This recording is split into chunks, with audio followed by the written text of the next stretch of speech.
मैं जानती हूँ अविनाश दिल का बहुत अच्छा है, उसको पहले से जानती हूँ मैं।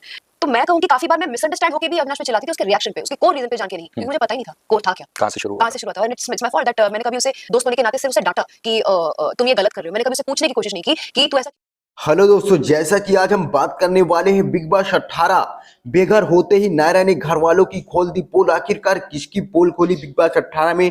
नायरा बनर्जी बाहर आते ही तो चलिए शुरू करते हैं। वहीं बिग बॉस 18 के घर से हाल ही में बाहर हुई कंटेस्ट, नायरा बनर्जी ने कुछ कंटेस्ट की पोल खोलकर रख दी है। और वहीं अविनाश मिश्रा की जगह नायरा ने किसे बताया घर का असली विलेन? चलिए आज हम आपको बताते हैं आखिरकार कौन होगा विलन।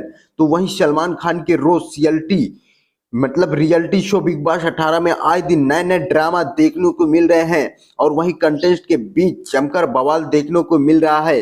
इस हफ्ते घर से एक नहीं बल्कि दो कंटेस्ट बेघर हो गए हैं। पहले मुस्कान बामने को मिड वीक एक्टिव किया गया था और इसके बाद टीवी एक्ट्रेस नायरा बनर्जी को भी बाहर का रास्ता दिखा दिया गया है।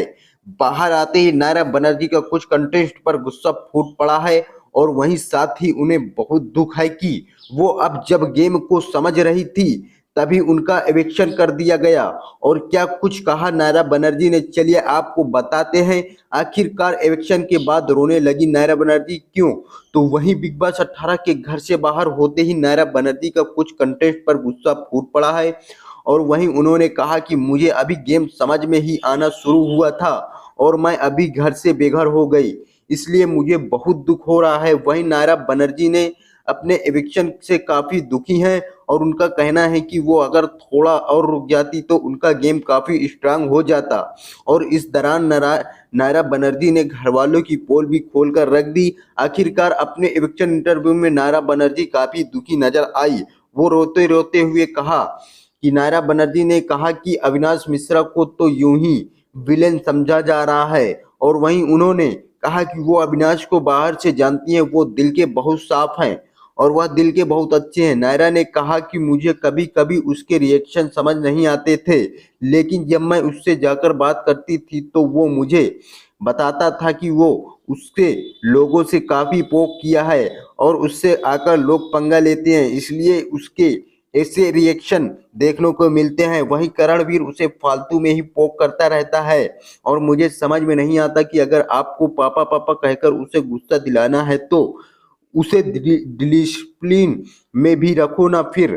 तो इसी के साथ नायरा बनर्जी आगे बात करते हुए नायरा ने कहा कि घर में कुछ लोग जो चाबी लगाने का काम करते हैं, जबकि अविनाश मिश्रा ने बहुत पहले से ही लोगों को गेम को भांप लिया था और उन्हें पहले से ही समझ में आ गया था कि कौन किस तरह का गेम खेल रहा है। और नायरा ने कहा कि चाहत पांडे को भी उन्हें समझ में नहीं आता कि अगर उन्हें अविनाश से कोई दिक्कत है तो तुरंत क्यों नहीं कहती और वो घुमा फिरा के बात क्यों करती हैं।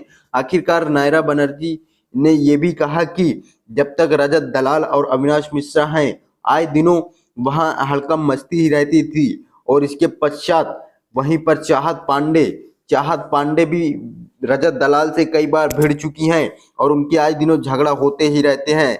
आखिरकार बिग बॉस में आज दिनों झगड़ा होता ही रहता है। आप लोगों को क्या लगता है, कौन सा कंटेस्ट सही खेल रहा है गेम? कमेंट बॉक्स में जरूर बताएं। और कौन कंटेस्ट आपके लिए प्रिय है और कौन सबसे बेस्ट है बिग बॉस 18 के लिए, तो कमेंट बॉक्स में जरूर बताएं। आखिर आप लोगों को क्या लगता है कौन फाइनल लिस्ट पर जाएगा फिनाले की ओर और इनमें से कौन होगा अब बाहर? तो ये नायरा बनर्जी बिग बॉस 18 से बाहर हो चुकी हैं। आखिरकार अब कौन आने वाला है नंबर किसका बिग बॉस 18 से बाहर होने का? कमेंट बॉक्स में जरूर बताएं। आपको कौन कंटेस्ट पसंद है ये भी जरूर बताइएगा।